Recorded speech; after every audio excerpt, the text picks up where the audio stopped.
いや、はい、皆さんこんばんは。ありがとうございます。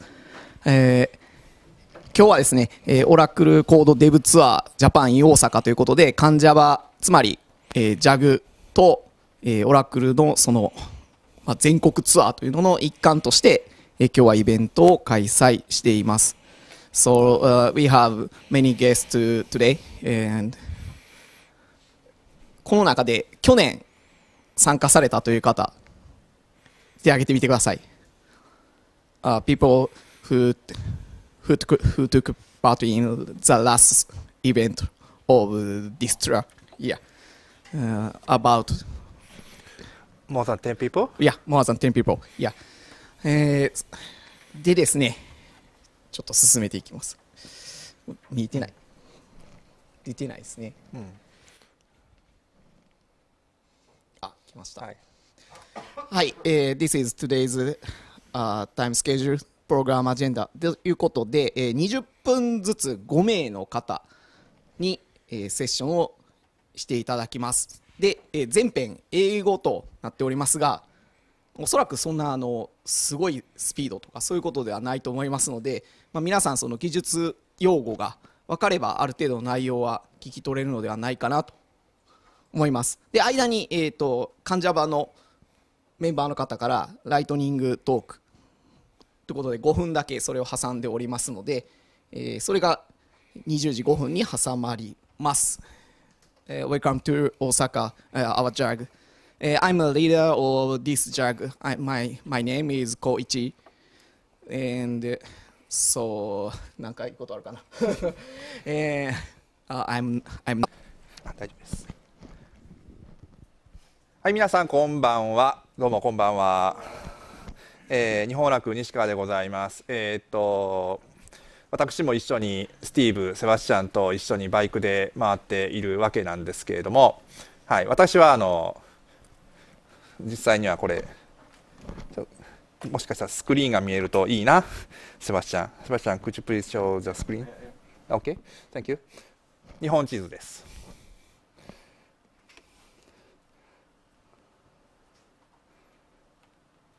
ずーっと回ってますと。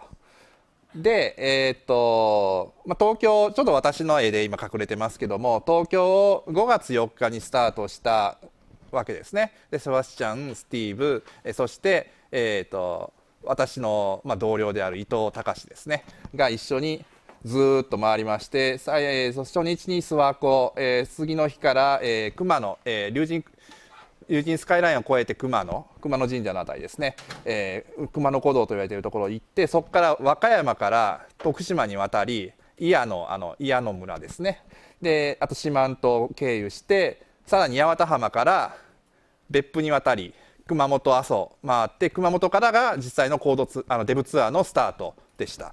で天気が悪くてすごい雨にやられたりとかですねあったんですけども、熊本が8日で福岡が10日、私は10日から参加したんですけれども、それを言い出すと東京9日に出て、その日のうちに大阪南港までバイクで行き、そこからフェリーで来たんですけど、無茶ですねで福岡からその日次の日に岡山ですね、岡山まで行きました。ここも結構大変でしたけども、天気が良かったんで良かったですね。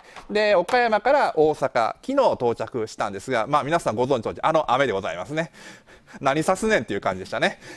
はい、で岡山から大阪まで来まして、今日、大阪で大阪と、で明日名古屋で、次の日に、Java デー東京のために東京に戻ります。でその後ですね、J 温泉ということで、これもセバスチャンとスティーブが、ホストし、アンオーガナイザーという言い方をしてましたけども、で、箱根でやりますと。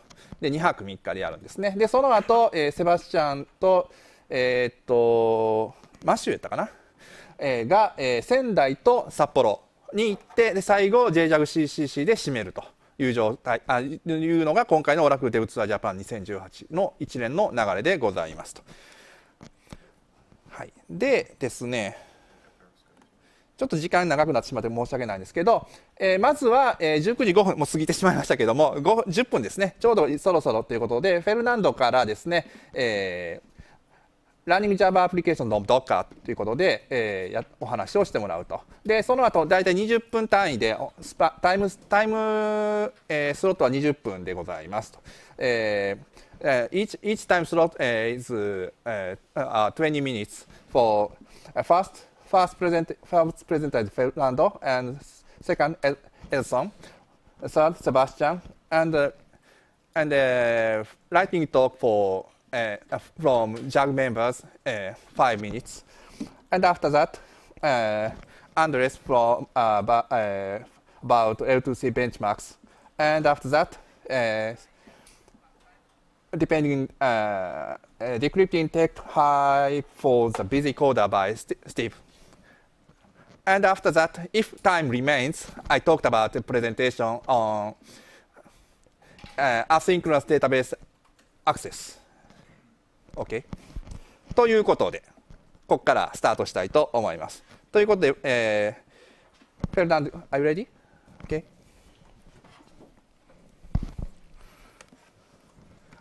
So try the HDMI. Hey Sebastian, can you do audio before they swap mics? Turn down the audio before you swap mics so you don't pop people.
Hello, everyone.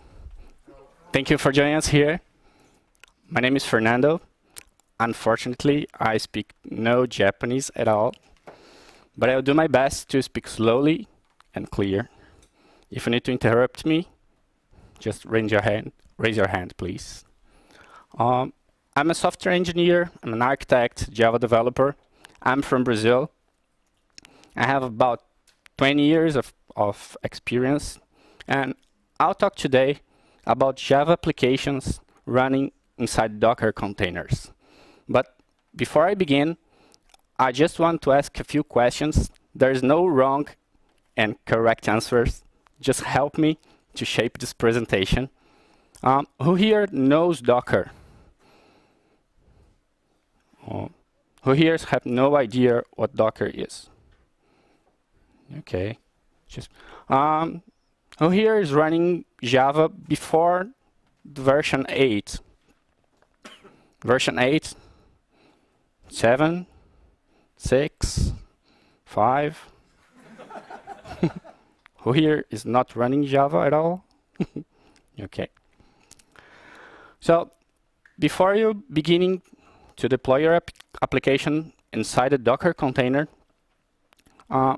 you have to do some tricks to have your application proper running.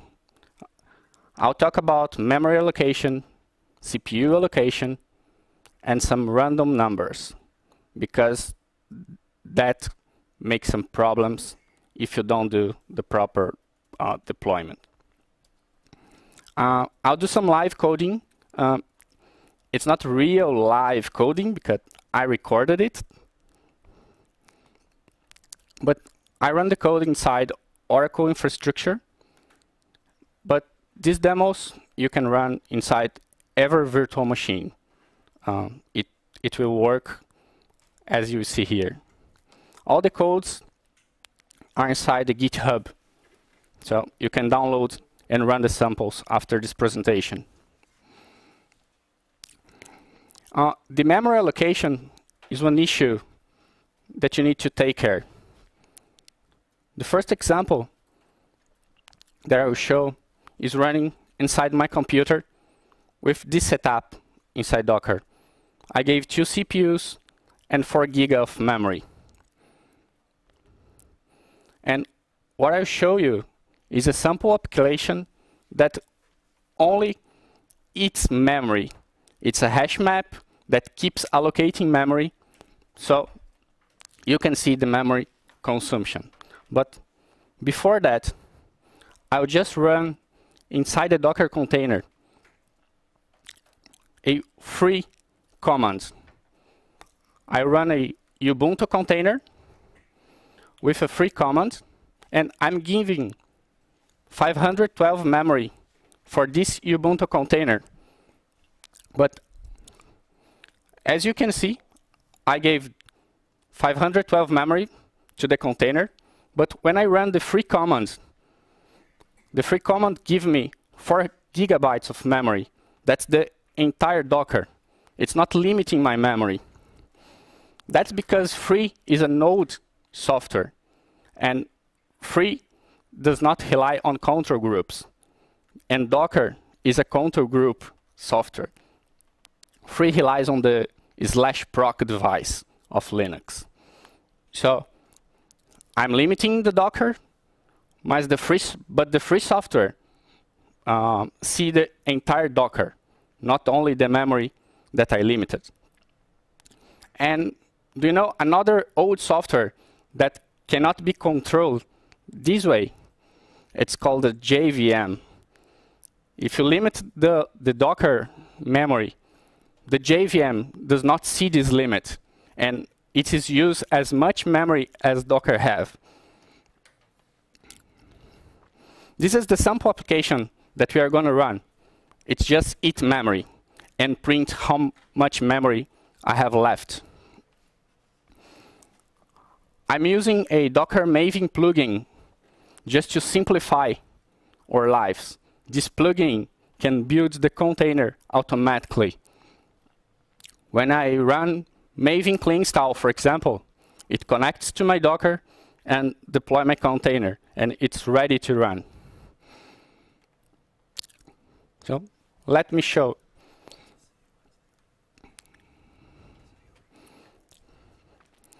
I'm running Docker image. So as you can see, I have no image at all. I run Maven clean install.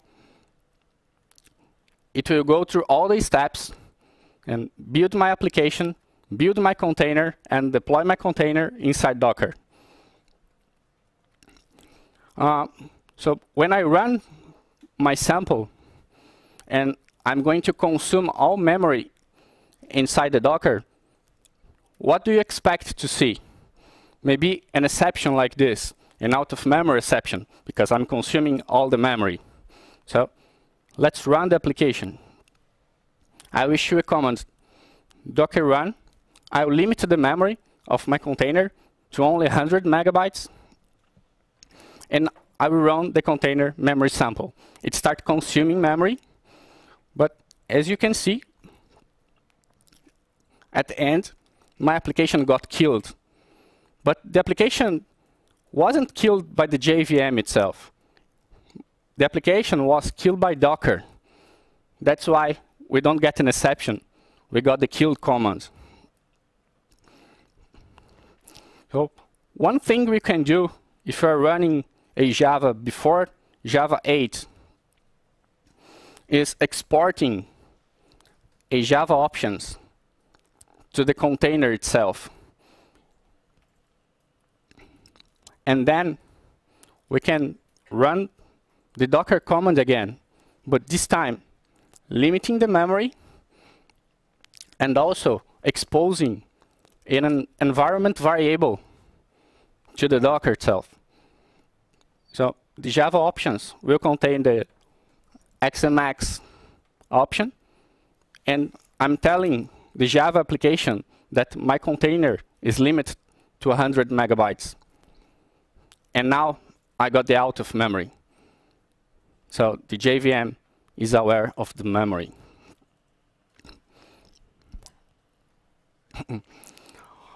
By default, the container will use as much memory and swap as possible. So when I limit it to 100 megabytes, it means 100 megabytes of memory, 100 megabytes of swap. I can restrict using the slash memory and slash memory reservation and slash memory swap. But if you are using Java before Java 8 and release 121, you need to tell the JVM how much memory you have.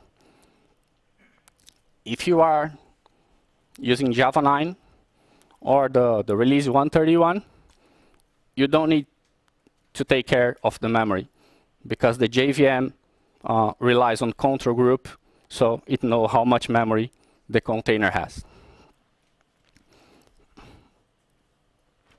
The other problem is about CPUs and threads. The problem is quite the same. The application needs to know how many cores are available. And for this example, we are gonna just estimate the value of P getting random numbers. So basically, I'll get lots of random numbers, and I'll try to fit the random number inside this circle.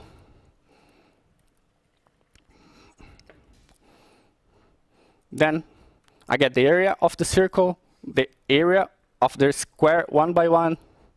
I do some math, and I can estimate the value of P. That's the sample. But let's do it the Java way. I instantiate some random number generators, and I'll start getting numbers. We will get about 200 million points to estimate the value of P. So we can use as much CPU as possible with multi-threading. This is the sample. My Docker is configured to use 8 cores.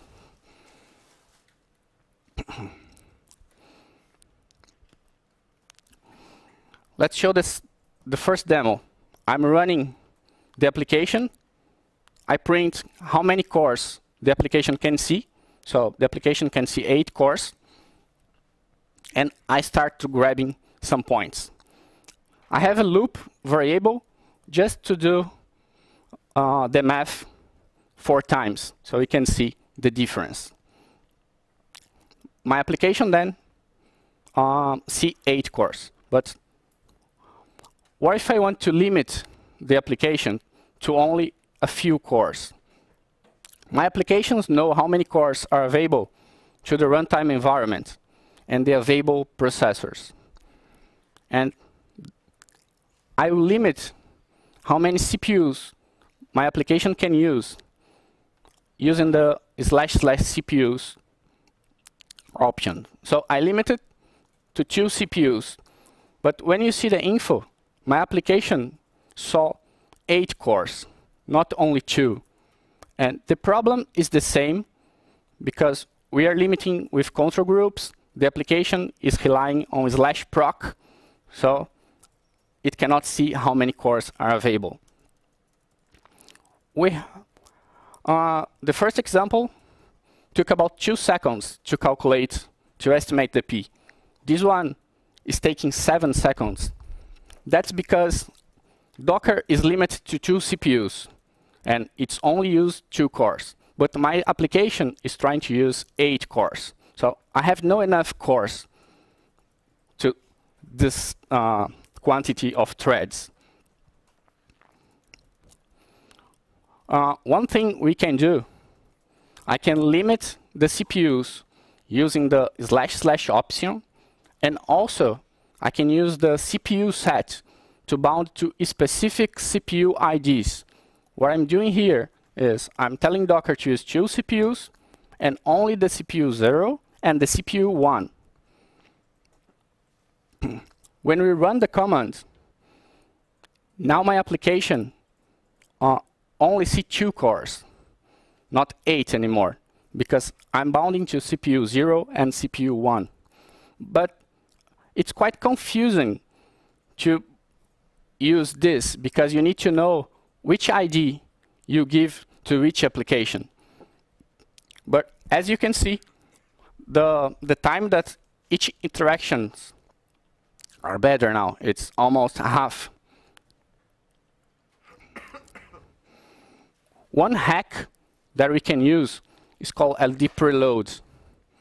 This hack is going to overload a library, the libnum CPU library. It's quite an easy hack. Just have 4 lines of code, and basically we are overloading the number of CPUs that the JVM can see.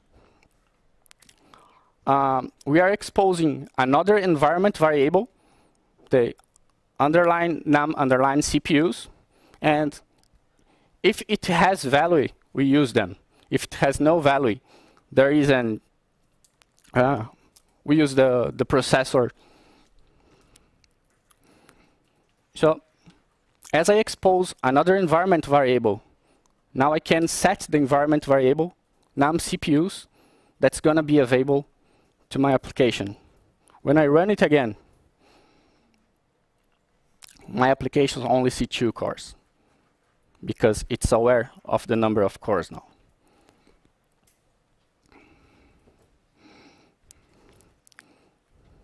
Now look what happened when I try to run 2 simultaneously applications. When I run the first one, it got all of the cores, and it's taking 2 seconds each interaction. I'm running again, and it's gonna get 8 cores again. So both applications are competing the same cores now. Look what happened to each interaction.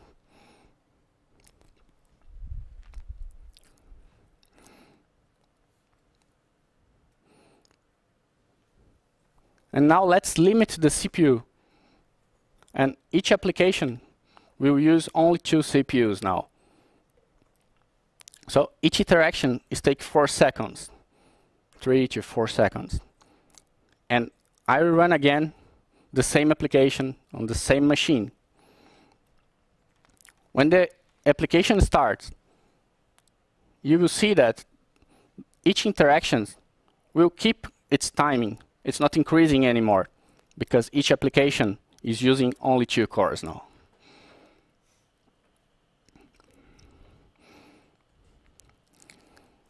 the last issue is about random numbers and security. Why random numbers are important? Because when we try to get some private keys or some encryptions, we rely on random numbers. But we are running the application inside Docker. And for this example, we are running the Docker on a virtual server, the Oracle's server. The Oracle servers are headless. There's no keyboards, no mouse. Yes? But the random numbers relies on entropy.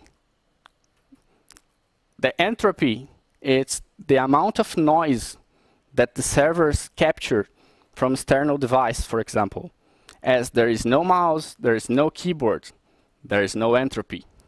So what's happened when I try to get random numbers inside an application that's running inside Docker, inside a virtual server?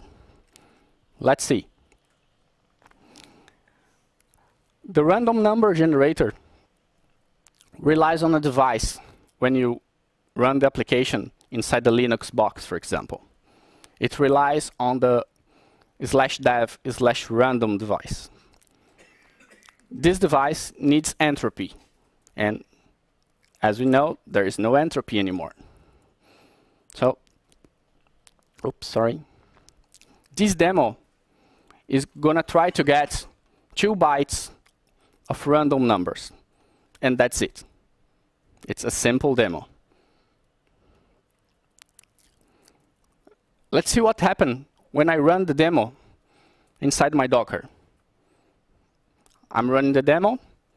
I ask it for 2 bytes, and it's blocked. I cannot get 2 bytes because there is no entropy. There is no entropy. There is no random numbers. I cannot get 2 bytes.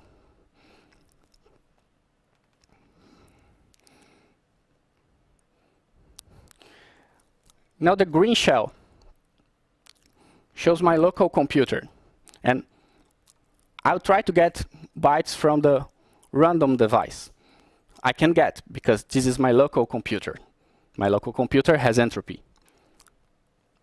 The blue shell is the virtual server. When I try to get random's number from the device, I get nothing, because there is no entropy. If I switch the random and use the urandom device instead, I can get information because it's a pseudo-random and it does need a lot of entropy to give you random information.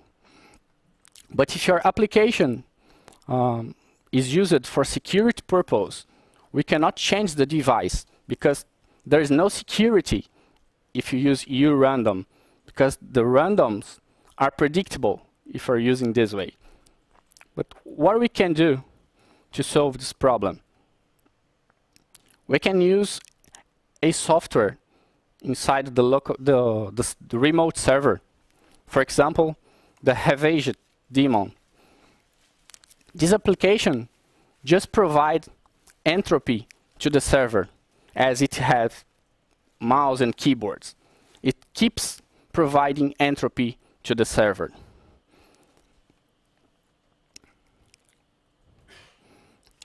Let's run the sample again on the virtual server. I'll try to get 2 bytes again, and there is no response. The blue shell is connected to the same server. I'll start the the entropy generator inside the same server. Look what happened when I start the server. I get the random numbers instantaneously. Let's run again. The first one took 18 seconds. The second one took 13 milliseconds because the daemon is running and providing entropy. So if you try to deploy your application inside a server that has no entropy, you cannot rely on random numbers. But you can install the random number generator and solve this problem. Uh,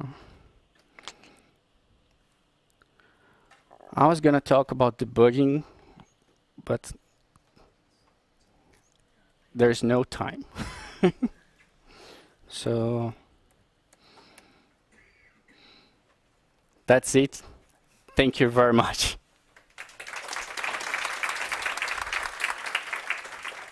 Alright, don't take the mic off. Yeah, Sebastian.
Hello?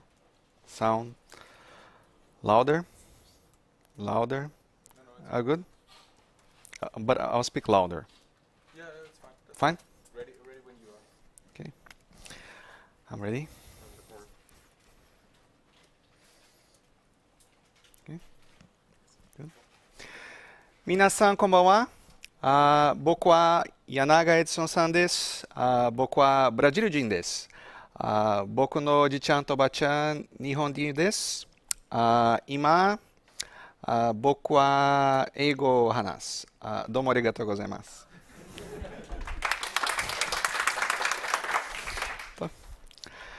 And I usually speak very fast, so I'll try to speak slower.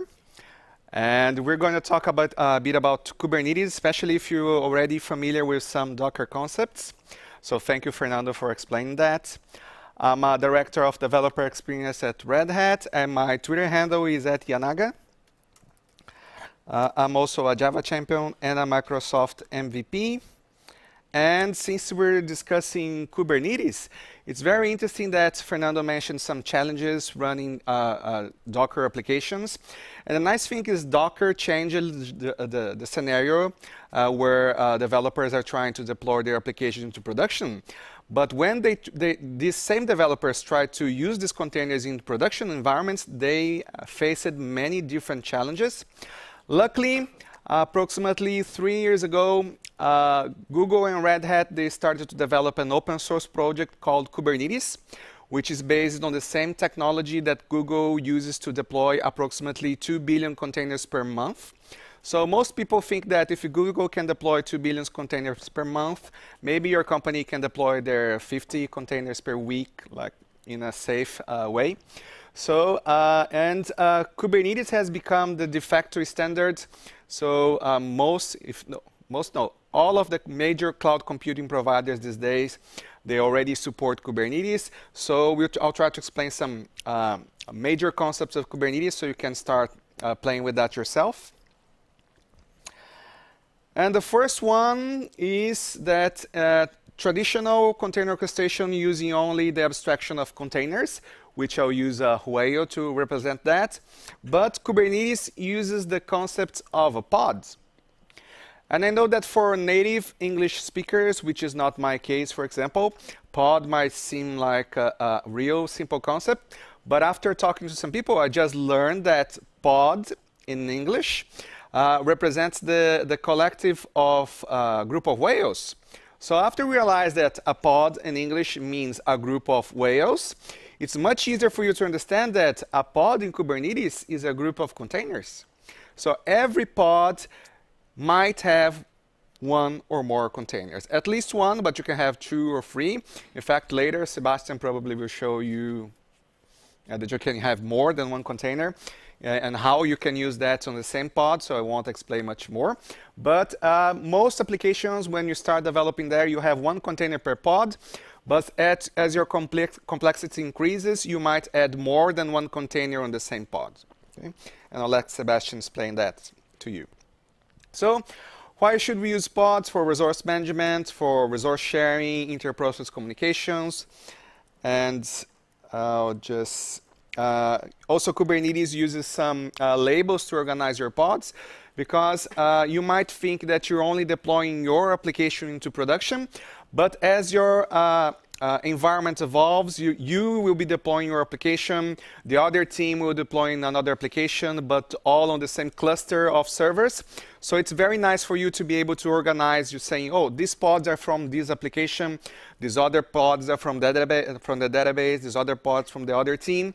So you can easily apply your commands on top of the labels. So think about labels the same thing as if you're using Gmail, if you apply labels to your containers to organize them. Labels on Kubernetes fits the same purpose. Also in Kubernetes, you have the concept of replica sets, which means that sometimes you don't want to know where your container is running into production, right?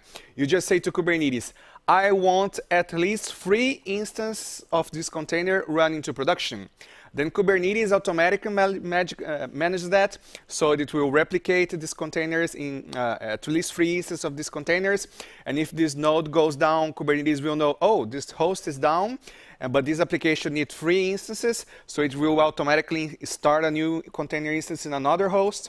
You can also, with replica sets, apply some very nice features, like you can say that my applications need a very fast hard drive.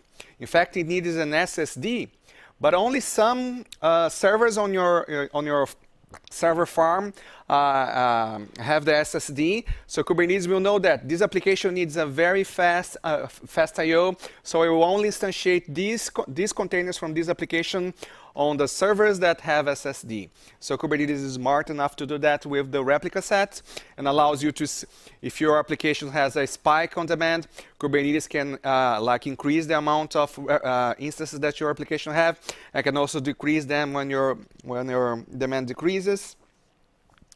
You can also use the concept of deployments, which is what's a feature contributed by Red Hat to the Kubernetes core, which means that you can evolve your application version 1, version 2, version 3, and if you have a problem to production, you can roll back your version to the previous version with just one command, making it very simple.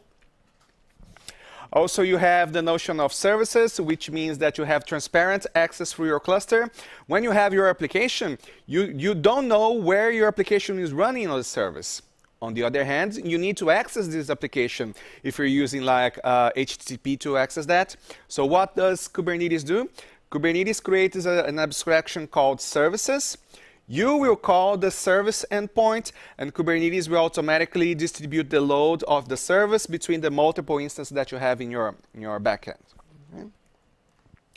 And also, Kubernetes has this concept of health checking. You need to know, you have health checking and readiness checking probes too, just for you to be able to know if your application is running properly. Right? So Kubernetes will automatically detect, oh, this application is too slow or is not behaving properly. If that's the case, Kubernetes will automatically kill that instance and start another instance in the same host or in another host, depending on your replica set configuration. And just to give you a very quick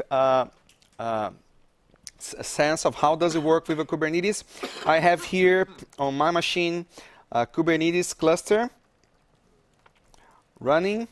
So what I want to do, I want to use the interface to be deploying that. So here I have my application, some applications running, which is basically, I have here application saying blue and another saying green.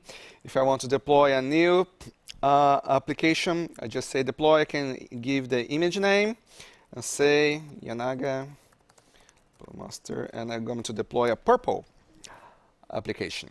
So once I go to the Docker Hub and get the information from this image, so you build your Docker image, With your Docker commands and everything else, you push this image to the registry. Now it's available, and I want to deploy that, and I'll give a name. I'll call it purple.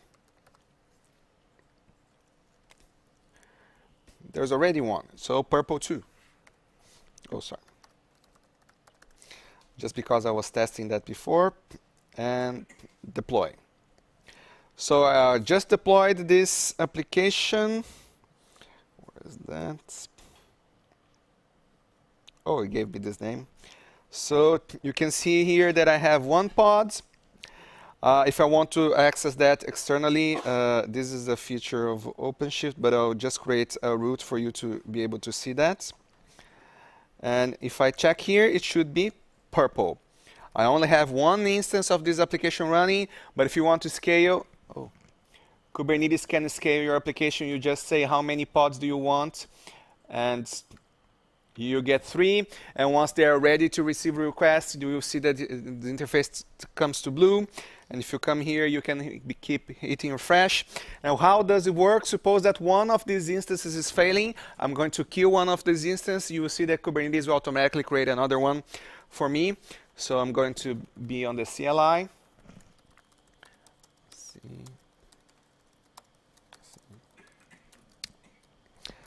Get pods. So I'm going to pick one of these pods and kill it. So I just killed the pod. Kubernetes detected, this pod died, created another one, added to the cluster, so my application is ready to behave, right? And another interesting feature that you can add, this one is particularly from OpenShift, but many people enjoy that. I have here the blue deployment and the green deployment. And sometimes you want to perform blue-green deployments or canary deployments. And in the past, you used to have like an HA proxy or an Nginx instance to be able to load balance between these deployments. If you have, you can create a resource called root. And if I want to create like a blue-green deployment, I can just say here, I want to perform a blue-green deployment with service blue. And I can split the traffic between blue and green, for example. And I want to give 50-50 to each one of these deployments. I just go through the interface. I create that. And once it's created, I just go hit here blue-green, which will show blue. And I'll open another browser. If I'm lucky enough, I'll open my Safari. And it will be blue. Of course, it didn't work. And now I'm going to another browser, and it's green. Okay, so it will be 50-50, and you might be, if I keep hitting refresh here, you always hit green because the OpenShift router is by default sticky. So a common session, do you have sticky sessions on top of Kubernetes and OpenShift? Yes, you do, and that's the default behavior. If you want round robin load balance, you need to change the configuration because the default is stickiness, because it's more suitable for legacy applications. And that's what I wanted to briefly introduce to you.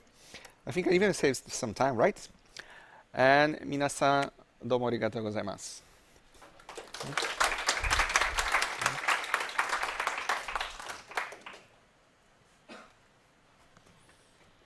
Do you have any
Test, test, test, test, test.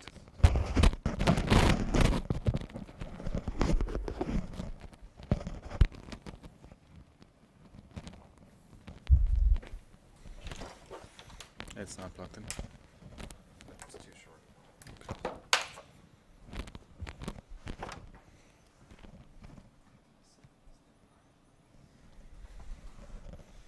Konnichiwa. So I'm very happy to be back here in Osaka at the, I think, 3rd edition of our motorbike tour. And it's amazing to see so many people. So arigato gozaimasu for coming, so for showing up. I think this is the biggest event we had in Osaka. So, Wichi. And yeah, my name is Sebastian. I'm from Germany. I'm a freelancer working mostly in Java Enterprise with Java technology, with cloud native technology. And I'm mostly a Java consultant or a trainer for workshops. So I give workshops for companies. And I'm also a book author. So last year I wrote this book of architecting modern Java EE applications, which is basically an introduction how you build Java EE applications in a modern way. So how to do it in 2017 or now 2018 in terms of containers, in terms of cloud native technology. It will also show Kubernetes and all of these things that Edson introduced just right now. And besides that, I will do a lot of enterprise Java stuff, help standardizing what was Java EE in the past and will be Jakarta EE in the future. And speaking of which, I have stickers for you, for example, for Jakarta EE. If you want, they are brand new. The logo has just been announced. And we have a few more stickers. So we also have NightHacking stickers, since this is live streamed for the NightHacking format.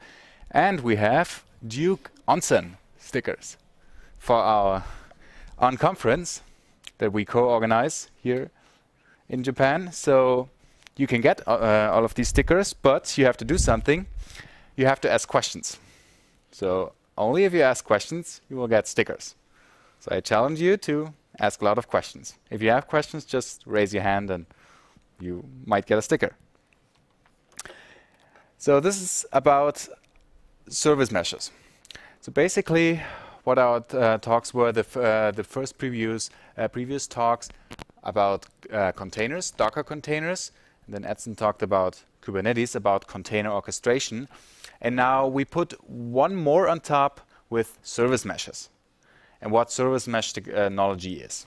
And I will briefly show a few examples with Java Enterprise, because that's what it is about, how to integrate the service mesh technology, whatever that is, with modern Java EE applications. So what I will show for service meshes, this is, by the way, the Kubernetes homepage, but Edson already thankfully covered that. What I will show is another technology that is called Istio.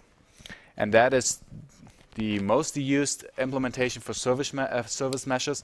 And what service meshes are is you have your enterprise application or your enterprise system that is implemented or realized by microservices.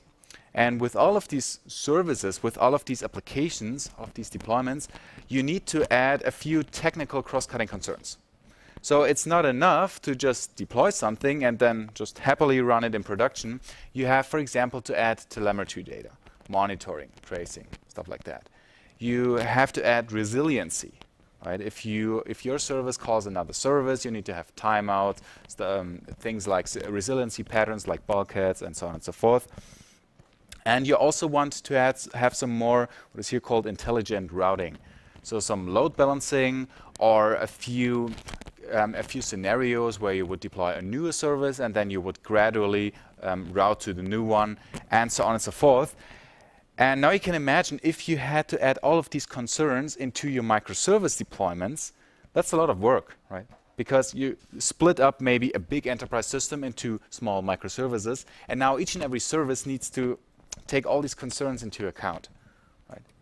So if you would use some technologies, there are different approaches to that. For example, the Spring framework prides itself to include a lot of these concerns in the application itself, right? So all of the applications then include, for example, monitoring, which you would then deploy, and they will take care of these concerns. Another approach is, and this goes more into the direction of service meshes, is that the environment adds all these concerns for you. Similar to aspects, as in aspect-oriented programming. So when you do, that is actually quite similar to the Java Enterprise programming model. When you write, let's say, a CDI managed bean or EJB or any other bean or any other component in Java EE, you write your code in Java, right? And then you put a few annotations on your Java classes. And just with these annotations, you control how your application container behaves, right? You just say, please make this JAX-REST RESTful web service, RESTful endpoint. And then without implementing any HTTP low-level stuff yourself, your container takes care of that and will deploy it as such correspondingly. And now the idea is quite similar, that you say, well, I have these services and they should take a few more technical cross-cutting concerns into account. So what I do is I enhance my environment that is now not only in my implementation a Kubernetes cluster, but a Kubernetes cluster that is enhanced for Istio. And now the whole environment takes care of it in a transparent way, similar to aspect-oriented programming. So as a result, I don't have to add these concerns into my application. My application can stay relatively simple, and my environment will add all of these concerns for me. So just to have a quick live demo, a quick example, what I did, I wrote 2 Java Enterprise applications, very small ones. Why 2? Because one is boring and one doesn't communicate a lot, so I have to have at least 2 of them, which will be deployed to a cluster. And the first one will be an instrument shop, instrument craft shop that I called. So a shop where I can, order musical instruments, such as a piano or a guitar. And then, because this is a quite cheap instrument craft shop, I will have a MakerBot. Do you know MakerBots? Who has heard about MakerBots? Hands up. You should if you attended one of Steve's sessions in the past. A MakerBot is a 3D printer. So this is a quite cheap instrument craft shop where it doesn't actually build your instrument, it just 3D prints them. So what we do, our first system will call the second system and, well, try to order some instruments with the MakerBot endpoint. So what we want to do is to have multiple services that call each other. So what you see here in purple is a pod. So that is a very basic scheme how that deployment would look like in Kubernetes. Basically, you have a service for each application. You have a service for the instrument craft shop, and you have a Kubernetes service for the second one for the MakerBot system. So 2 microservices if you want. And now traditionally in a Kubernetes-only solution, you would have a pod. We already learned about pod, what that is. So that is 1 or more running containers. And your pod contains your actual Docker container, your application that is running there. So your instrument craft shop application or your MakerBot application. That's it. On your first application calls the second one, and then, well, returns the response. So for example, if we want to craft a new instrument, we go to the first system calls the second system synchronously. That responds, that's it, via Docker containers and the network over the Kubernetes cluster. So now what's new in Istio, how that works is, because we need to somehow inject these technical concerns that I just talked about, right? So we somehow want to realize, let's say, monitoring or logging or a tracing solution or authentication, routing, a few more things. So we somehow have to get into that, inject some more code, some more functionality in that behavior. So what happens once you deploy to an Istio cluster, without your knowledge or without actually seeing it, you have 2 containers instead of 1. So now you have a service for an instrument craft shop that still contains a pod, 1 or more pods. And now each and every pod has 2 Docker containers. One in purple, that's still your main container, your actual running application. And now in green, a second one, which is a proxy. And that proxy is not added by us, that is actually added in a transparent way by the Istio cluster by the Istio technology. And what happens is that without the knowledge of the application, each and every connection goes through that proxy that then can add all of these concerns that we are interested in. So basically, if you now make a call into the instrument craft job, that actually goes to the proxy first, and now the proxy via localhost connects to the main container, that is our application. And now if, as part of the business process, our application wants to call the second system, the MakerBot, it also will do so over the proxy. And now implicitly, the proxy will talk to the other proxy of the second service. So basically, this is how you build up that mesh of services by communicating over these proxies with our main containers. And same story here. If the proxy then of our MakerBot system calls the main container, now at some point the response goes back over the proxies and back to our client.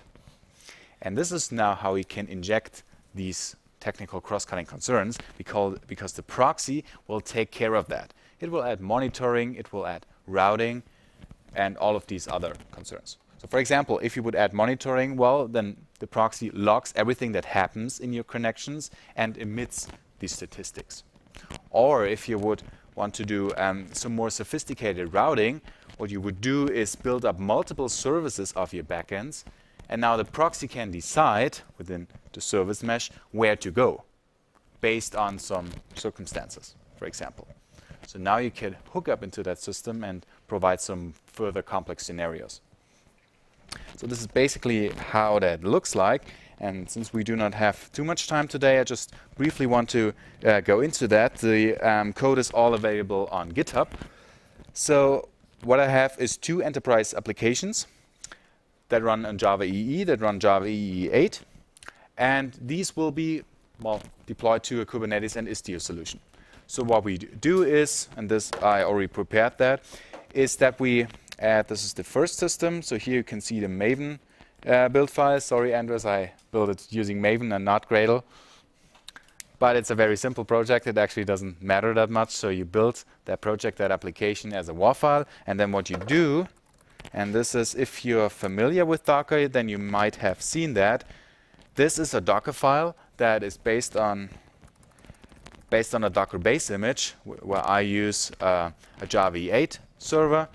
And what I then do, well, I add some configuration and I add my application to the deployment, and that's it, done.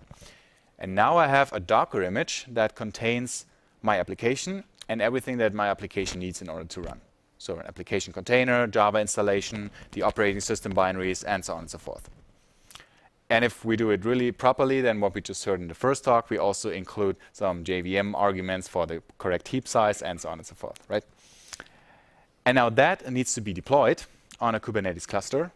So what we do, and this is quite similar to Docker file, is we need to add some deployment descriptors for the Kubernetes environment. So this is now more or less the implementation of what Edson talked about. This is a Kubernetes service definition for our instrument craft job and a deployment. And these 2 definitions are created manually here.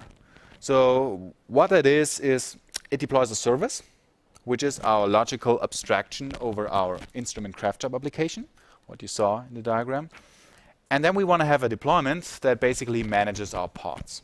So that deployment will implicitly create, in this case, 1 replica of our application, 1 pod here. And then what we want to do is that, because you only see 1 container here, which is the main container that runs our Docker image, what we want to do is that we want to inject the second proxy container from Istio, from the service mesh, into this deployment. And this will be done by our cluster. So what I have here is also a cluster, but running Istio on a local laptop also works. So Edson showed his example on a local installation. This works also with Istio. You can have a locally running Kubernetes cluster. But if you include Istio and then a few other things, such as a monitoring solution and tracing and so on and so forth, at some point even the biggest laptop will not be sufficient. So what I use the cloud. And I use a solution that has just been announced, which is the Oracle Cloud for managed Kubernetes option. So you can have a Kubernetes cluster, basically, and since Kubernetes is quite cumbersome to set up yourself, you may want to have a managed option, which is available with the Oracle Cloud Infrastructure. So that is just briefly how that looks like. You can create a cluster, and this is my account. I created a cluster with, I think, 6 nodes in total. So I have 6 nodes in my Kubernetes cluster, and I already enhanced, well, Istio for that. So I did the Istio deployment. Basically how that looks like is I have a cluster which we can access, kube control, get pods, give me the running pods, which is now nothing running, it's still empty. So now we want to do this deployment for the instrument craft job. Yeah, sorry, the Wi-Fi is not the fastest here. That means we want to, well, send all of these definitions to the cluster that I just showed you. And how that looks like is here a little bit complicated to syntax. So the second command, we basically put 2 commands together. The second command, which can be simplified in the future, injects all of the Istio components into our deployment. So that makes sure that the second proxy container actually is there without us touching and modifying the deployment, because that is quite cumbersome to write. So what we do, we include the deployment for the instrument craft job, and then we apply it against the cluster. And what happens then is, well, that hopefully our deployment, our service will be created, and also what is called an ingress. Ingress is a Kubernetes resource to access our cluster from the outside, because we're running here in the internet, we have to access that. And what's now even more interesting is how these pods are created. Because usually if you see these pods, then you see a name and the containers in their status, whether they're ready or not. And now here you can see there are actually 2 containers, not only 1. Although our Kubernetes definition only included 1. So that now comes from Istio, and it will tell us once that is up and running that we can do this deployment in that way. So let me briefly do the same thing for the MakerBot system. Basically looks the same with also a definition, sorry, wrong command, a definition for a deployment, a service, and an ingress. Deployment for MakerBot YAML. And then I can quickly show you this example. So the interesting story for us developers is that if we now want to add these technical concerns, such as monitoring or tracing, that already ships with Istio. So let me just quickly check the connection with the Wi-Fi here. Yeah, that crashed, that as well, that as well. I want to connect against my cluster, because what I can do then is, if that didn't work. I need to quickly set up a proxy connection to my cluster, which is here. Wi-Fi, please do your job. Yes. Where I can have, this is a Grafana monitoring board. Grafana is one technology to add monitoring. It has nice looking graphs. And the nice story about that is I didn't have to configure it. It ships with Istio in its standard installation, and it has a dashboard with it that includes for me all of the information for my services, how many operations I have per second, and so on and so forth. And now you see all these graphs, which are right now empty. Now if I would actually do some requests, you see the requests coming into your monitoring solution out of the box without implementing that or integrating that into our applications ourselves. So let's see if that is up and running. And then what we can do is that we can actually, it should be still the same address. So what we do, we call our application via HTTP. So I will use curl from the command line. And what that is the IP of my Oracle Cloud cluster. And I will basically create a new instrument via JSON by posting a new HTTP request there. Oops, now it went away. Where's my request? And then, if everything works, it says it's not there yet. Okay, maybe now. Try again. Now it's there, 204 no content, which is basically a yes, it worked. You can do this again, post another instrument. And now what happens, you see Now there are changes, now there are actually incoming requests, and it tells me the response time of each and every service. So we have the different services here, and we have our monitoring solution, which is the interesting thing for DevOps. In the same way, we can add Zipkin, which is a tracing solution. And guess what? This also comes with our Istio cluster. And it will show us the traces of the individual requests that come into our microservice. So for example, if you have a lot of running instances, then you might want to know which actual instance handled the request. And what you can do here, it is a little bit barely visible. You see that there is now a trace coming in, one request that spans two applications. First, it went to the instrument craft shop. Then after a while, it went to the MakerBot and synchronously back. And if you have a lot of more complex calls, you can trace here where they actually went through. Another interesting thing that also ships with it, which is more like to get an overview, is a service graph that shows you which applications and which services talk to each other. So here you see that, for example, the Istio ingress talks to the craft shop, and that goes to the MakerBot, and so on and so forth. Here it's quite simple, but once you have a more complex setup, this can be helpful to get the overview. And all of that comes with that Istio solution. And this is one reason why I would say it's a very nice solution to integrate with your Java Enterprise application. So here are a few key takeaways. And since we don't have that much time, just one question. Who likes to read of you? Hands up. Who likes to read books? Read books? No? So it's not that interesting? Because I have another present besides stickers, which is, well, a discount coupon for my book. So, you know, maybe we're on a motorcycle tour, right? And a motorcycle, you have limited luggage. So I would like to print some real books, some printed books, but with a motorcycle, it's a little bit hard to, you know, fill them up with limited luggage. So I have a discount code for you. If you go to, I negotiated with my publisher on packpod.com specifically for this Japan tour. So please don't tell anybody. If you use this discount code until end of June, you can get a discount on that book. If you're interested in books at all, and if you're interested in Java Enterprise technology, maybe how to implement it in a modern way, you could go there and check that out. Tell the people on the stream to keep it to themselves too. Oh yeah, on the stream, please don't. Only if you're in Japan, you're not allowed to. Okay, I will show this again in a second. Then, arigato gozaimasu. Thank you very much for your attention. Question? Hi. Question? Yes. Can I have a sticker? Yes. This is how it works. You just ask for a sticker.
Okay, let's start. Today I will talk about var. Have you already used it? Oh, sorry.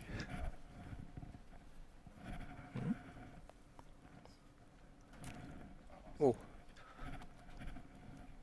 Oh. Okay.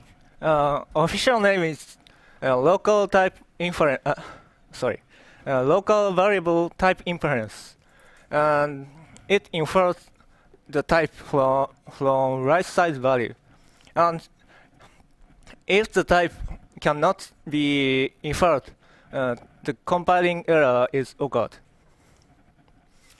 And you should take care about what type is inferred, because sometimes the type differs from your your expected, like this and this, and it can be declared for anonymous class. And C# also has var, and most of the features are same as Java's, but I feel more C# programmers more actively to use it. Where the difference come from, and should we use it? First, I talk about merits of using var.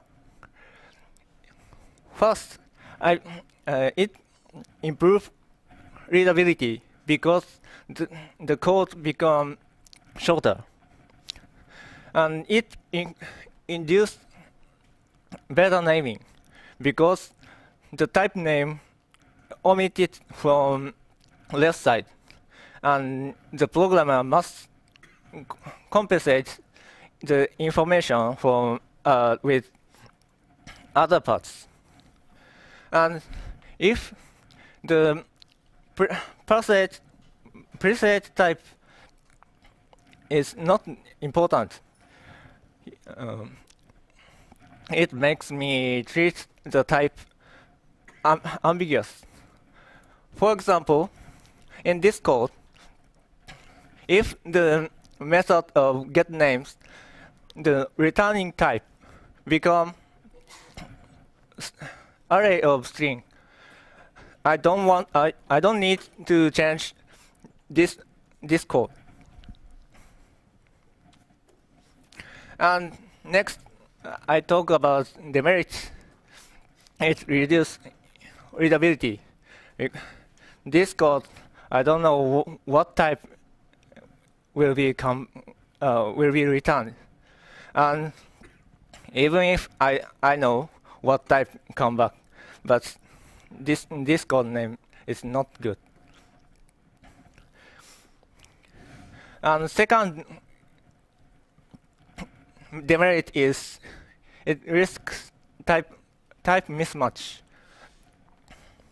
If this code if the type of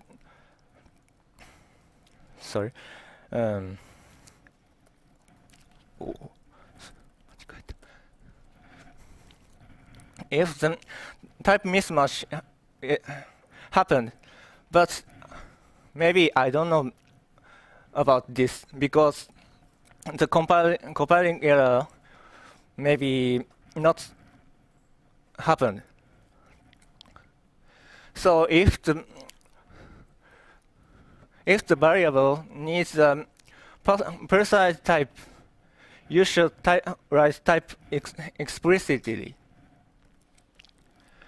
And this situation are not so much different between Java and C#. But one of the big difference is C#'s var implemented since over 10 years ago. So maybe the programmers have been used to using it. I, I don't know if the situation of Java also will be as same as C#. And return to question. Should we use var? I think we should use var if there is no special reason. Like the examples I talked. Because keeping code simple is makes me think about more other important part of code. And most important reason of my opinion is my favorite IDEs of C# suggest using var. So at least when I write C# code, I want to follow them. Because using var has some merits and demerits, so please use it properly. And if variable needs the preset type, please write type explicitly. And if your team has coding rules, please follow them or update first. Thank you for listening.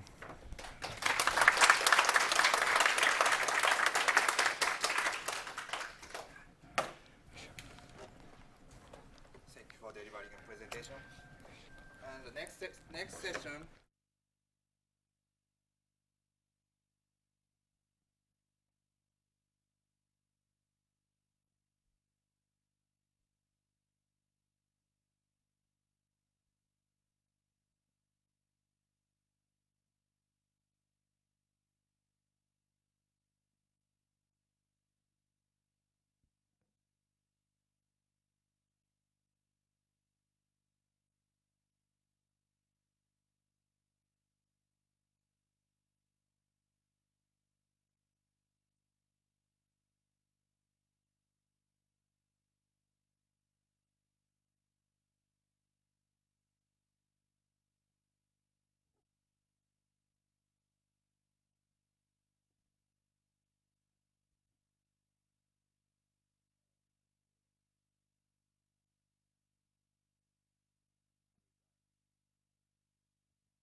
I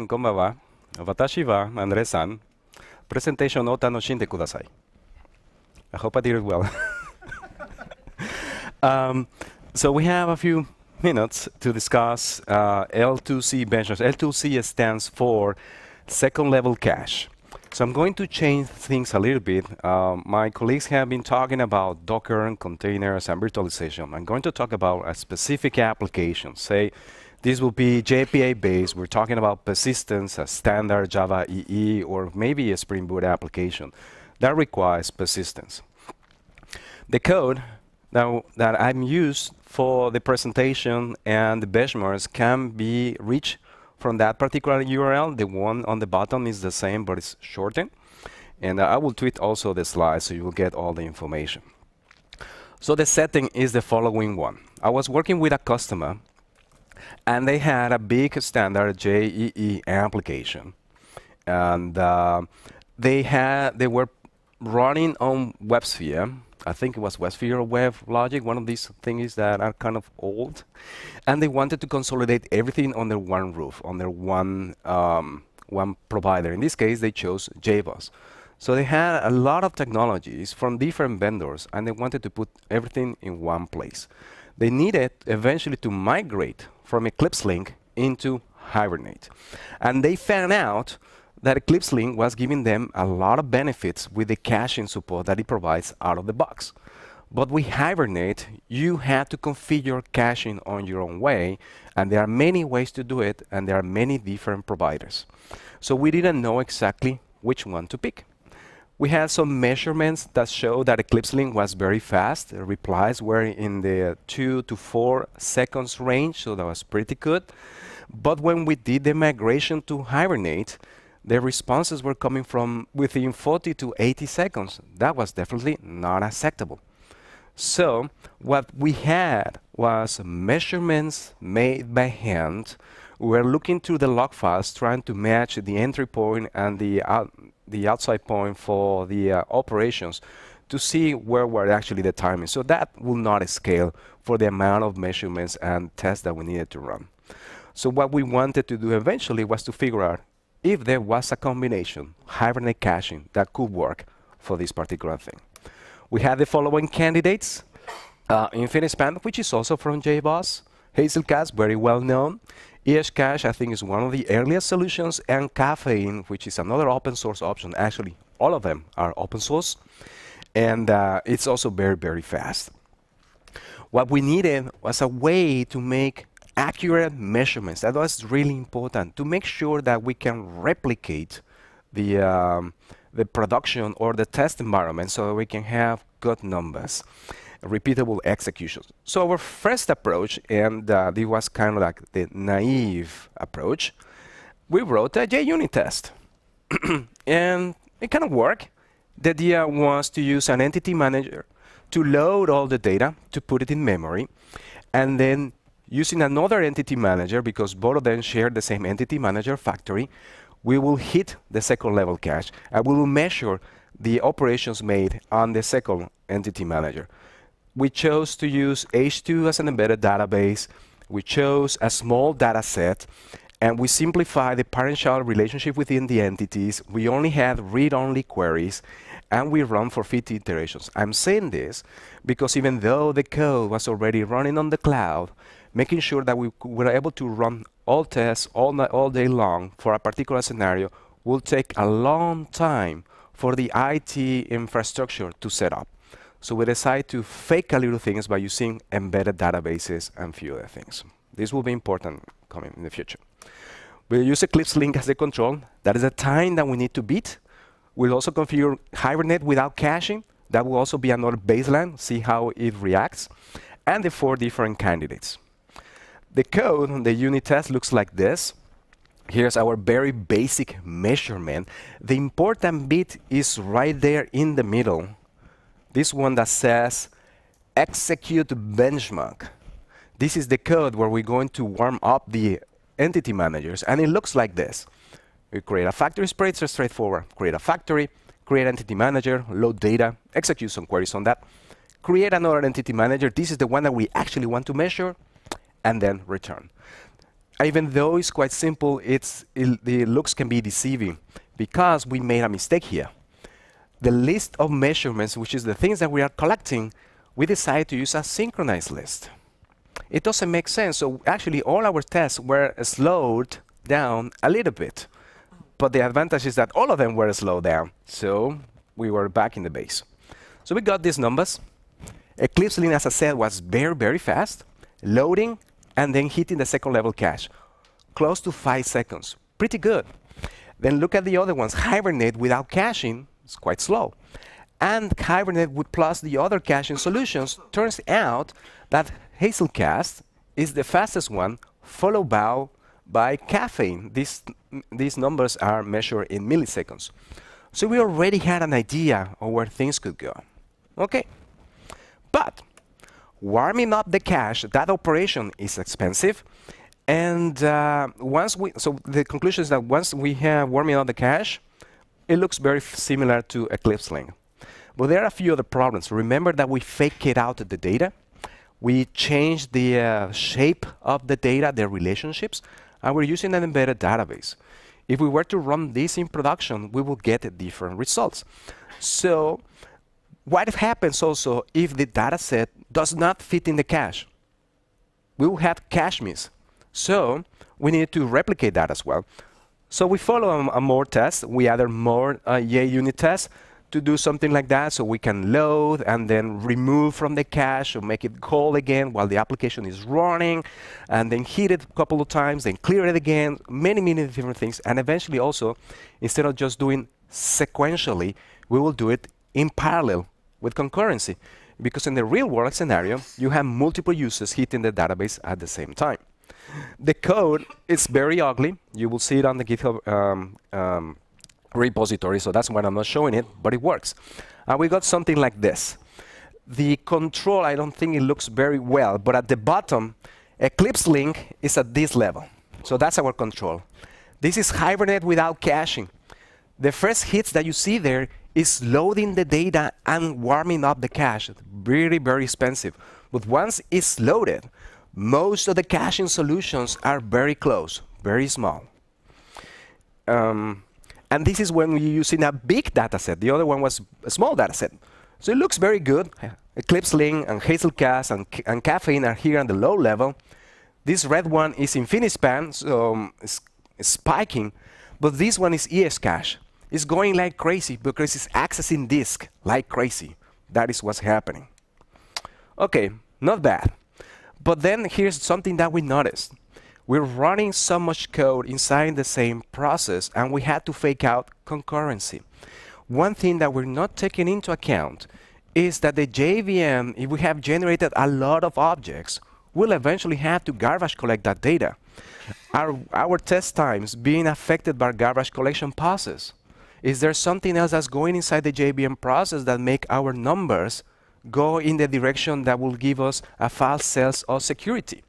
So we needed another tool to make sure that we can eliminate all those things. And that tool is called JImage, which stands for Java Micro Benchmark Harness.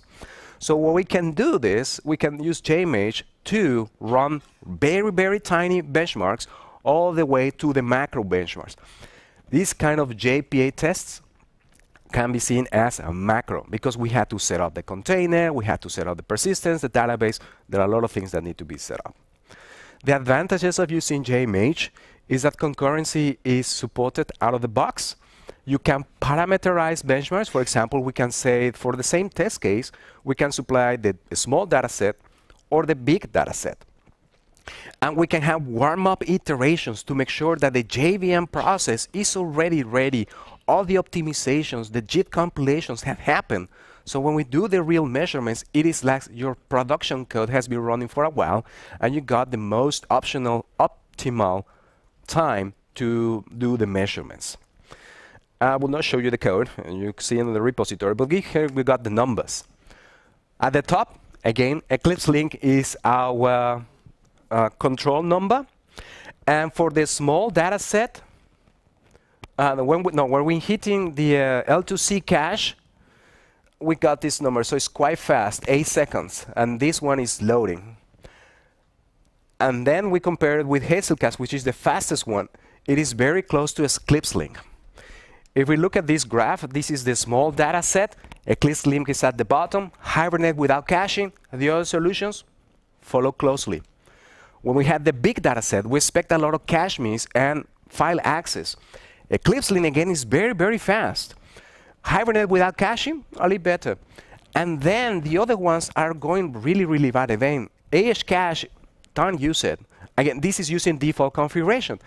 And Hazelcast, again, is very close to Eclipse Link. So it looks like our solution is combining Hibernate and Hazelcast because it performs very well in the small and the big data sets. So everything was good. The customer was happy because they could turn from Eclipse to Eclipse Link from Hibernate, and they can configure the caching. But remember that we were using fake data, an in-memory database, and a few things. So we decided to run again this combination in production. And because we wanted to have everything JBoss based, we configured InfiniSpan. Turns out InfiniSpan was much faster, even much faster than Hibernate Hazelcast. It was 20% faster than Eclipse Link. That means that InfiniSpan and Hibernate have a really tight integration, and when you run everything within the same provider, you got much better results. Yeah, that was us when we obtained the numbers. So what is important to take away from here is that you can create your own test cases. You have to take care of if the JVM process is warmed up, if that you have no external noise for the JVM process, but also if you have stripped down your test cases to take everything away so that you can run as fast as possible, you will obtain a limit of what is the upper limit, how fast your system can be, but it's not as fast as production. My metaphor here, or my comparison, is you want to find out how fast a Lamborghini can go? Well, take out the seats. You don't need them. Take out the lights. Take out the mirrors, because that's how you lose weight. But can you drive a Lamborghini without seats and mirrors and lights? No, you can't. You have to run it in production quality. So, if you want to do this, I would recommend you to start with test cases so you have a feeling of the code, and then you can turn into JImage so you can make sure that your test cases and your benchmarks don't have any additional noise. Always remember, you eventually have to test in production. If you have the capability to test very fast, do it so. Iterate, iterate, and iterate. It's not enough to just do one test, get one number, and say, oh, we're done. No, no, no. Test in many environments, test with many machines, test in production hardware. If we have data, let's look at the data. If we don't, if we have opinions, then it's anybody's game. Measure, don't guess. Arigato gozaimasu.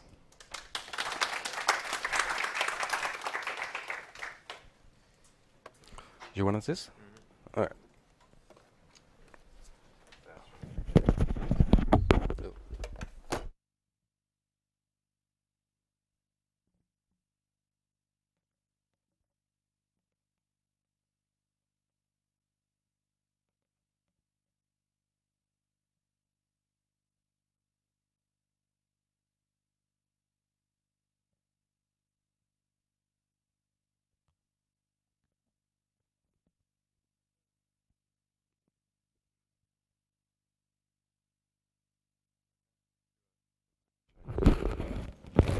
Testing.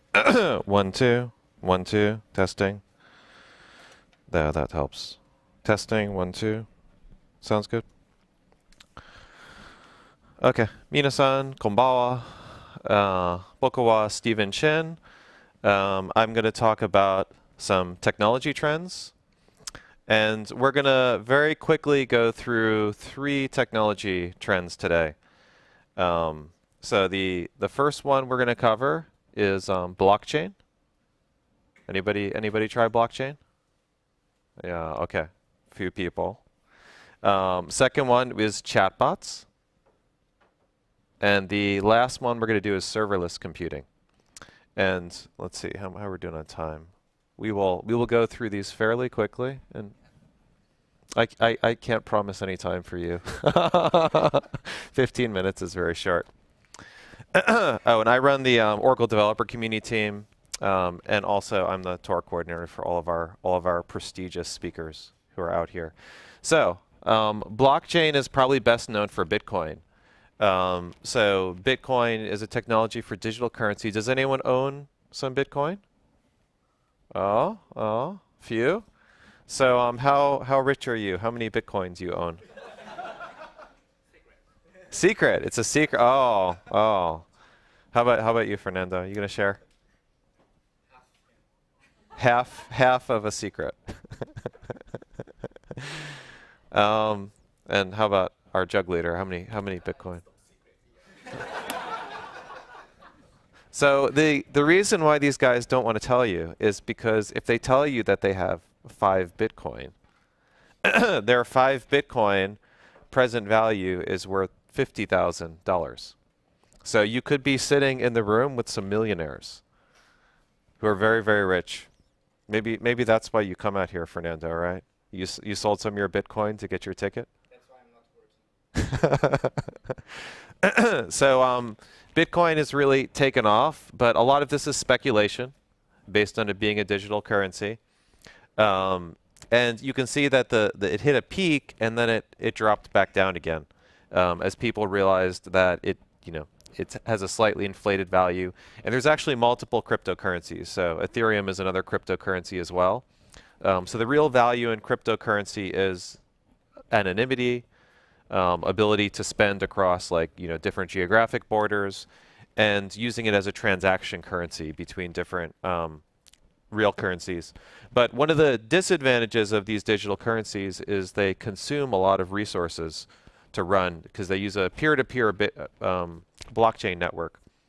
So this is the amount of energy consumption and terawatt hours per year that Bitcoin consumes. And if you look at it in terms of households, so in the equivalent in the US would be 6 million US households of energy consumption used by miners in Bitcoin. And the miners are the ones who actually provide the blockchain functionality for doing transactions. Part of the challenge with Bitcoin in particular is that the price of Bitcoin is directly proportional to the amount of energy miners are willing to consume to then get Bitcoins, right? So if you could set up servers and you could mine for Bitcoin for less than the cost of energy and servers, then you would make a profit. So as the price of Bitcoin has gone up, the number of people mining Bitcoins has gone up. It means it's a very robust network, but it also means it's a very expensive network. And actually the current cost is the amount of Bitcoin mining is equal to the energy consumption of the Czech Republic.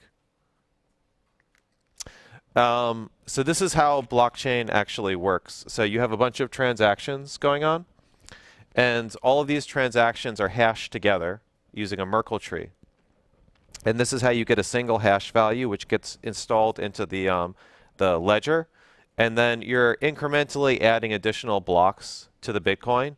And you hash together this hashed value of the transactions, the previous block in the Bitcoin, so it creates a chain in the blockchain, a timestamp and a nonce, which is a cryptographic unique number. And what this does is this provides a public distributed ledger for the transactions, so you can guarantee that nobody is double spending money. But this technology, blockchain, is actually useful for a bunch of other applications besides digital currencies. So we've mostly been talking about using it for public digital currency networks like Bitcoin and Ethereum, but it's also quite useful for private applications. So this is what most of the hype of blockchain is about, using it in finance, using it in other fields. And the advantage of having a private implementation of blockchain is you can get rid of some of the disadvantages of public Bitcoin and public networks. In general, there's long transaction times for digital currencies. Ethereum's a little bit faster. It's 15 transactions per second and about 15 seconds to complete a transaction. But Bitcoin takes 10 minutes to complete a transaction, and there's only 7 transactions a second. And you're limited with the amount of data you can put into transactions. So the whole size of the entire blockchain for Bitcoin today is about 30 gigabytes. If they allowed larger data sets, then you would have bigger blockchains, and it would be hard to store the whole set of network. So they specifically limit the size of blockchains. In the blockchain size, you have blocks of 1 megabyte limit. In Ethereum, they have a gas limit for how large and how much computation you can do in the network to limit people doing transactions which consume too much CPU time. If you have a public network, you can avoid this by having invitation-only network, using consensus instead of peer reconciliation. This gives you shorter transaction times. You can do millisecond transactions, have larger data, do smart contracts, and in general, you can have more privacy to your data and your network. In a public transaction, the entire distributed ledger is public. So you may not know whose money it is because it's an anonymous wallet, but you know where the money is flowing. You know how, for the same people in the network, how it's been exchanging hands. Here are some examples of private blockchain implementations. Hyperledger Fabric's probably the most popular one.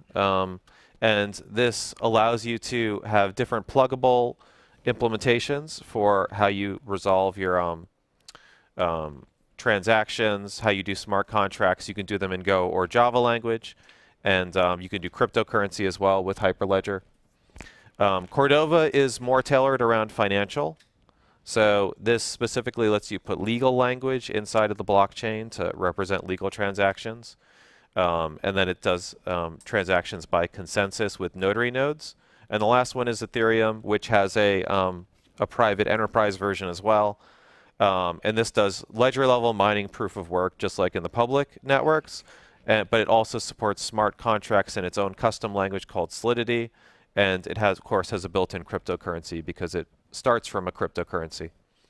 We're actually releasing Oracle Cloud blockchain service, and it's going to be based on Hyperledger. I think IBM's public blockchain is also based on Hyperledger, Amazon as well, I think. So most of the private implementations are based on Hyperledger and clouds. And here are some of the use cases where you can use blockchain. So, is anyone in financial services? They work for a bank or other financial company? Okay, well if you were, you can use it from financial ledgers, trading, payment processing, global transactions. Does anyone do legal contracts for their programming? Programming legal contracts? Okay, smart contracts are good for this. How about medical and healthcare? Does anyone work for a hospital, medical company? No? Okay, and last one is IoT. You can use it for smart transactions between devices. Does anyone do IoT for their company? Ah, we have our first person. Okay, so the takeaway from this is for the gentleman in the back of the room, you now know some information about blockchain you can use for your work. For everyone else, you can ignore blockchain. When your colleagues say, this is this cool technology, learn about blockchain, you tell them, I know about blockchain. Tell them a little bit about it, and we don't need it. And actually, you can just use a database. So for 99% of the use cases, standard relational or big data databases with transactions work quite well. You don't actually need a distributed ledger. Okay, so that was blockchain. Next, chatbots. So chatbots are also a very cool trending technology. Here's our little friends. And you probably have seen applications of chatbot for home use, like Google Assistant or Alexa or the new HomePod from Apple. So these are all examples of using text-to-speech, having applications or skills which you can expose to end users, and mostly a consumer use case. But what about doing the reverse of a chatbot? So instead of having the chatbot talk to people, how about having the chatbot actually initiate the conversation? So this is a snippet from the Google I/O presentation a few days ago, where they announced Google Duplex. So on the left here is a chatbot.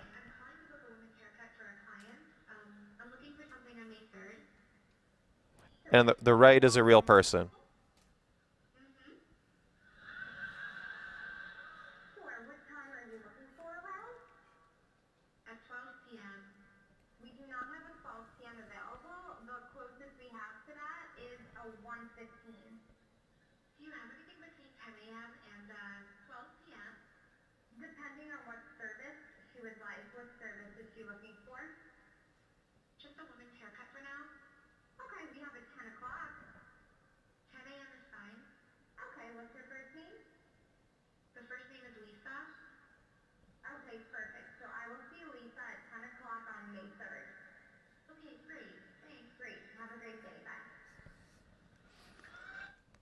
Okay, so a little bit creepy.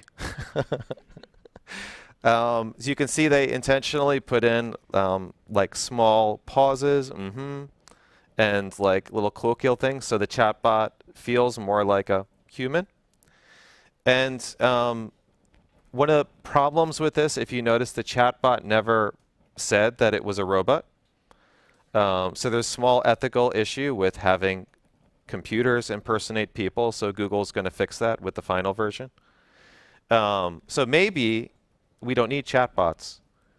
Maybe the chatbots are the ones talking to us instead. The typical case for like chatbots is like you'd be ordering things or doing services or doing things online, right? But you can do that on your computer, and you can have Google Assistant talk to those people for you. more typical example of, I think, in an enterprise case for chatbots is actually doing something with text-based chatbots. So, for example, using like Facebook or WeChat or Slack or Line. Some of the folks who we presented to in, was it Fukuoka, I think. They're actually, some of the developers in Fukuoka were using Line and developing chatbots for their company. So I think this was a more common use case. And so we also have a chatbot service, which is currently released for Oracle Cloud. And it supports the different messengers and also the home-based devices for building chatbots.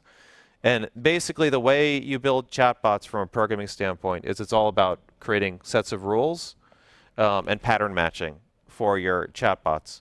And so in the UI, you can set up some different test lines, and it gives you a confidence factor for which of the routines will be executed based on pattern matching. So this is an example with, buying and selling cars. And then you can put in different patterns for how it will match against the text that comes in. So it automatically does all the text-to-speech translation, has algorithms for determining what the user might be saying, and then you can create a flow of different interactions where you execute routines based on what the person is trying to do with you. So it's a good application to kind of augment what you might be doing. But I think a lot of the chatbot technology is kind of a bridge to end consumers. If you're dealing with business users or if you're dealing with enterprise use cases, it's not as useful. Okay, and last one we're going to chat about is serverless technology. So serverless technology, you can see here, these are all the servers which didn't survive. So even though we talk about serverless is not actually about getting rid of servers. It's about paying for just the time which you're going to use on the servers. So rather than provisioning servers up front and creating a bunch of capacity for your applications, what you do instead is you create functions, and those functions only execute when requests come in. So when you get a request into your function, it will spin up an instance to run your function. It will, keep that alive for a while to handle requests. If there's more requests than a single node can handle, it'll spin up more servers to process it, possibly in different geographies, so you get global distribution. And then when you stop getting requests, then you don't pay for resources. So sounds good, right? You only pay for the time you use. You don't have to provision servers up front. So here are some of the advantages of serverless. You only pay by the server time you use, right? You can use more of a micro-function architecture, so even smaller units than microservices. You get automatic scaling in cloud services, so as your workload goes up, you automatically get more capacity. And then finally, you can take advantage of really low latency on a distributed cloud. So if you have a global customer audience, you'll get servers spun up that are geographically close to where the requests are coming in. And this is the ideal. The biggest really factor for people doing serverless is money. And ideally, you see this line here with serverless. And on the horizontal axis is scale, the vertical one is cost. So all of this green stuff here is money that you're saving because you didn't have to buy servers up front. So this looks good, right? Well, in reality, it's more like this. So the line here for serverless, in most cloud provider implementations, they charge a premium for using serverless, where if you provisioned the same servers on Amazon or Oracle Cloud or your favorite cloud service up front, you ran the same serverless infrastructure on that, you'd actually have lower costs at high scale. So at low scale, you win, right? Because you don't have to pay for a whole server.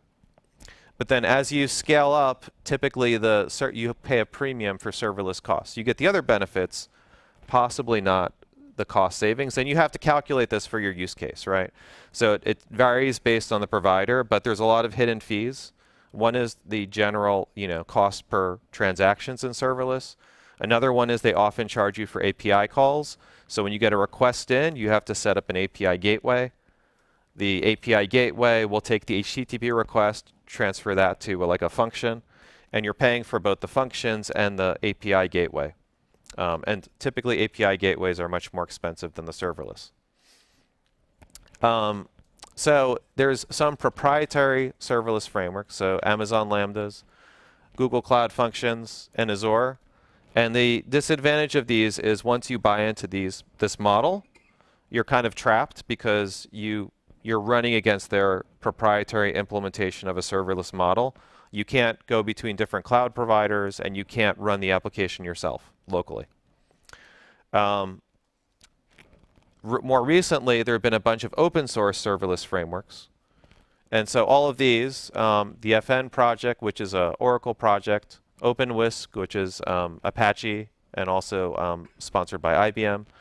OpenFaz is another open source serverless. And the last one is Kubeless. So all of these are completely open source. You can run this on your local machine. You can run it on any cloud provider. And the advantage of this is that when you're using an open source serverless framework, you're not locked into a specific provider. And you have the option of either running serverless on a managed implementation where they take care of the instances for you, or you can set it up yourself with your own servers. So buy your server capacity, run it yourself. So ideally, with a scenario like this, you can kind of cheat. So I'm calling this own serverless. So at the bottom here, we just run unmanaged infrastructure. When you hit a large enough scale where you actually are getting cost savings from provisioning servers, you can provision your own servers and run your own serverless architecture and get kind of the best of both worlds from a cost saving standpoint. So this is possible with open source serverless architectures, not if you're on a proprietary serverless architecture. Okay, so hopefully you learned a little bit about this. For more information, we have a site, developer.oracle.com, which talks about different trending technologies. And we also run an event series called Oracle Code. So this year, Java 1 in San Francisco is being rebranded to Oracle Code 1. It includes all the same content as Java 1. So we have 3 dedicated Java tracks, 5 shared technology tracks, and then 3 new tracks of new technology. And the call for papers is still open. So if you want to submit till this Thursday, you can still submit papers. So thank you guys very much, and I hope you enjoyed the talks today. Arigatou gozaimasu.